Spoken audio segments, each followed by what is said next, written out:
Baik, Zat. Untuk pertanyaan selanjutnya dari sahabat netizen yang budiman terkait sahur nih, Zat.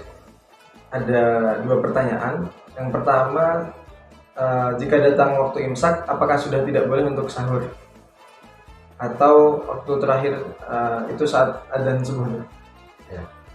Jadi mengenai batas waktu untuk puasa itu sudah dijelaskan oleh Allah Ta'ala dalam Al-Quran, dan ini sudah istilahnya jelas.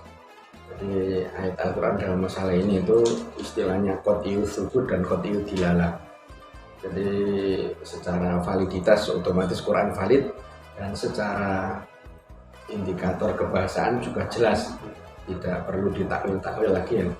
Jadi dalam Al-Quran Allah menegaskan kulu washrobu hatta yatabayyana lakumul khaytul abyadu minal khaytil aswadi minal fajr tsumma atimus siyama ilal lail. Jadi makan dan minumlah sampai kamu melihat atau menjadi jelas bagimu benang putih dari benang hitam karena sudah terbit fajar subuh. Kemudian sempurnakanlah puasa itu hingga malam. Jadi dari ayat ini ulama menjelaskan bahwa batas waktu puasa itu sejak fajar subuh sampai matahari terbenam. Terus untuk fajar subuh itu kan kita nggak biasa melihat itu, bahkan kita yang nggak tahu mana fajar sotik dan mana fajar kadhib ya. Jadi meskipun sudah dijelaskan Rasulullah, tapi kita nggak biasa. Yang terbiasa bagi kita itu mendengar adzan atau imsak gitu ya. Jadi apakah boleh menggantungkan buka dan sahur kita itu dengan adzan? Ya, pendapat yang moderat itu membolehkan, karena ada hadis al-mu'adzinun umana ummati fi sholatihim wa sahurihim atau wasuhurihim. Jadi para muadzin, para tukang adzan itu adalah pengemban amanah umatku dalam sholat dan sahur mereka. Jadi untuk sholat, waktu-waktu sholat itu ya kita tergantung suara adzan yang kita dengar. Jadi kita sholat berdasarkan adzan yang kita dengar. Terus juga sahur kita itu ya, jadi sahur dan buka kita itu tergantung muadzin. Karena intinya adzan itu ya harus menandai sesuai dengan jadwal yang sudah ditetapkan oleh dalam hadis dan dipertegas oleh ilmu falak. Jadi untuk sahur itu berarti puasa itu sejak subuh atau fajar sotik itu, fajar sotik. Dan untuk imsak itu memang ada dua kutub yang ekstrim. Teman-teman kita dari terutama mungkin sebagian masyarakat Indonesia yang mayoritas mungkin Nahdliyin ya, itu ada yang berpendapat bahwa setelah imsak sudah nggak boleh makan dan minum, karena batas akhir makan dan minum itu ya imsak. Tapi di sisi yang lain ada yang ekstrim juga bahwa imsak itu bid'ah. Jadi kita diperintah untuk mengakhirkan sahur, sedangkan imsak itu kan yang kira-kira 10 menit sebelum adzan subuh. Berarti ini bertentangan dengan hadis mengakhirkan sahur itu. Tapi kalau kita lihat ya secara objektif bahwa imsak itu bukan sesuatu yang bid'ah, karena memang antara sahur dengan adzan subuh itu ada jarak. Dan pengertian mengakhirkan sahur itu berarti bukan terus mepet adzan, tidak. Jadi Zaid pernah ditanya oleh seseorang, kam kana baina sahur Rasulullah adzan subuhi, berapa jarak antara sahur Rasulullah dengan adzan subuh? Itu Zaid menjawab qadra 50 ayat, sekitar 50 ayat. Dan 50 ayat itu kalau kita konversi ke menit ya sekitar 10 menit. Jadi Rasulullah itu seringkali itu berhenti sahur itu ya itu 10 menit sebelum atau 50 ayat sebelum adzan subuh. Jadi berarti imsak itu kan ya tidak bid'ah gitu, dalam arti apa istilahnya itu sahur yang biasanya Rasulullah lakukan kalau tidak telat itu. Cuman yang bid'ah itu ya itu tadi, meyakini bahwa setelah imsak sudah nggak boleh makan dan minum, karena batas akhir puasa itu ya fajar, dan fajar itu ditandai dengan adzan subuh. Jadi itu yang terus apakah kata-kata imsak, atau mungkin di sebagian tempat itu ditabuh beduk apa, terus ada yang mercon dan seterusnya, ada yang kalau di Jawa Timur itu tarhim. Apakah itu yang masuk kategori bid'ah? Ya intinya kan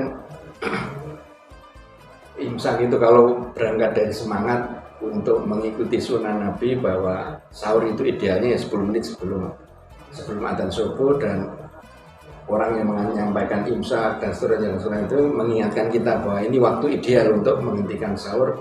Kalau seperti ini ya insya Allah tidak apa-apa. Kan itu sesuatu yang makulatul makna, ini istilahnya bisa di logika ya. Jadi misalkan daripada kita ngetuk rumah satu persatu, ini sudah waktu paling ideal untuk berhenti sahur. Ini waktu paling ideal untuk berhenti sahur, satu-satu kan ya capek. Akhirnya ya dari pengeras suara terus imsak ini waktu yang terbaik untuk berhenti sahur. Itu berarti ya nggak masalah. Dan itu bisa digantikan dengan sarana apapun, media apapun. Itu mungkin pendapat yang moderat. Jadi pengertian mengakhirkan sahur itu tidak mepet dengan adzan, kecuali kalau memang telat atau bangunnya agak telat, itu ya itu. Jadi terus kalau mendengar adzan, apakah berhenti makan, terus bagaimana dengan makanan yang sudah di mulut? Ya memang batas waktu puasa itu ya sejak adzan subuh, karena adzan subuh itu menandakan fajar shadiq sudah terbit. Jadi kalau mendengar adzan subuh berarti kita harus berhenti makan dan minum. Adapun yang sudah di mulut ya ditelan, nggak ada masalah. Terus bagaimana kalau makan nggak minum kan ya seret. Akhirnya ya istilahnya boleh minum 1 gelas. Dan ini ya pendapat yang moderat, karena tadi di satu sisi ada yang sejak imsak sudah nggak boleh makan minum, di sisi yang lain ini pendapat yang terutama mengikuti Syekh Albani itu ya bahwa kita masih boleh makan sampai adzan selesai, karena dalam riwayat itu Ibnu Umar juga Rasulullah ya ketika bersahur itu mendengar adzan tapi belum melanjutkan makan. Jadi akhirnya dari hadis itu terus Syekh Albani dan sebagian kecil ulama itu memahami bahwa berarti adzan subuh berkumandang kita masih boleh makan sahur.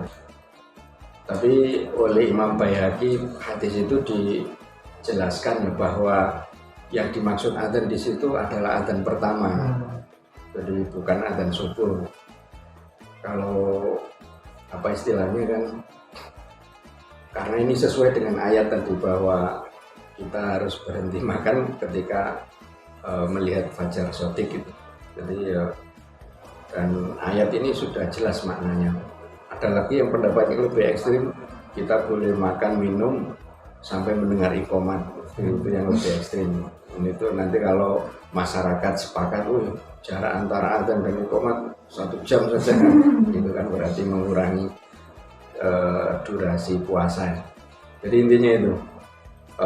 Kalau istilahnya imsak itu waktu afdol untuk berhenti sahur, karena itu yang sering dipraktekkan Rasulullah. Antara sahur beliau dengan adzan subuh itu sekitar 50 ayat, dan 50 ayat itu dikonversi ke menit ya 10 menit. Jadi imsak masih boleh kita makan dan minum, tapi afdolnya itu ya kita sudah berhenti makan dan minum. Tapi bagi orang yang telat bangun ya silakan untuk makan minum dan sahur. Terus kalau mendengar adzan ya kita berhenti.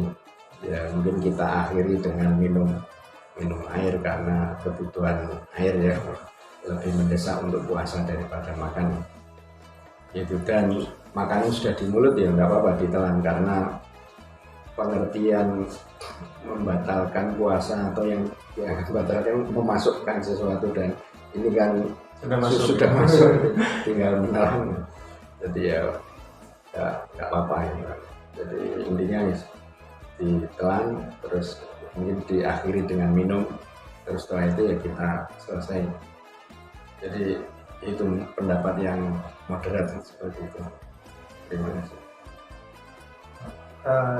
Terkait ini juga yang tadi penjelasan Imam Baihaqi tentang azan pertama dan kedua itu, Berarti dulu di zaman Rasul tuh ada semacam adat gitu untuk sebelum azan subuh ada azan. Kayak kalau di sini kan mungkin ada azan tahajud gitu. Semacam itu. Ya, ada azan kedua, azan pertama ada 2 kali azan untuk subuh. Terus pada zaman Utsman bin Affan ada 2 azan untuk Jumatan. Jadi pada masa Rasulullah itu azan yang pertama itu Bilal, azan yang kedua itu Abu Mahdurah, seorang yang tunanetra. Tapi untuk jarak antara azan pertama kedua itu beberapa redaksi hadis kayaknya berbeda-beda.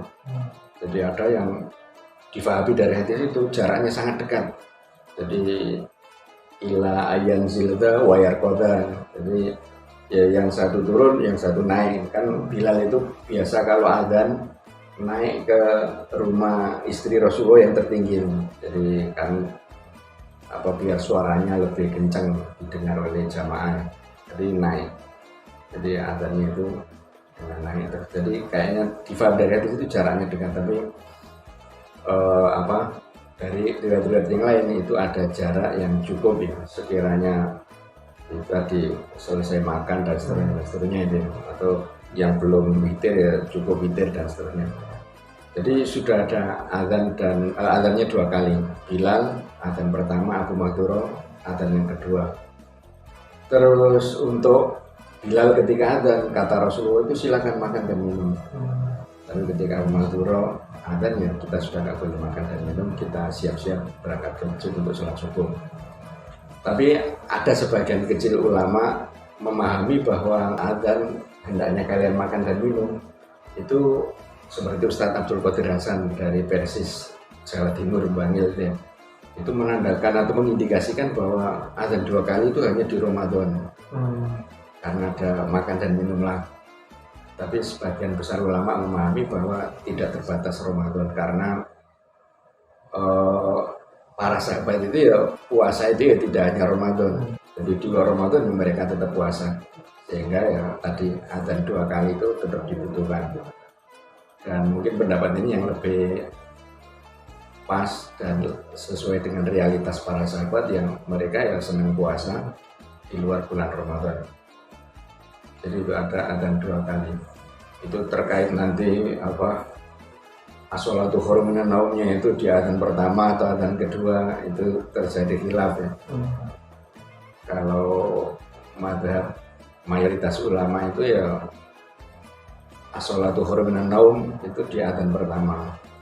Karena lebih pas, ini orang pada tidur terus diperingatkan bahwa sholat lebih baik daripada tidur. Tapi kalau mazhab Hambali dan ini yang dikuatkan oleh lembaga fatwa kerajaan Saudi itu as-sholatu khairun di azan yang kedua. Di azan yang kedua. Makanya di Masjidil Haram, Masjid Nabawi itu as-sholatu khairun di azan yang kedua. Jadi ada 2 kali azan terus as-sholatu khairun di azan yang kedua. Ya masing-masing punya argumentasi.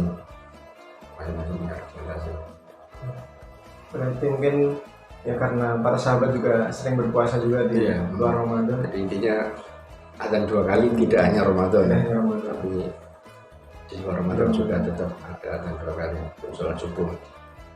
Ini seperti ini juga ya, kalau tidak salah perkataan Imam Ghazali dalam Ihya Ulumuddin, bid'ah pertama yang terjadi setelah zaman Nabi adalah rasa kenyang.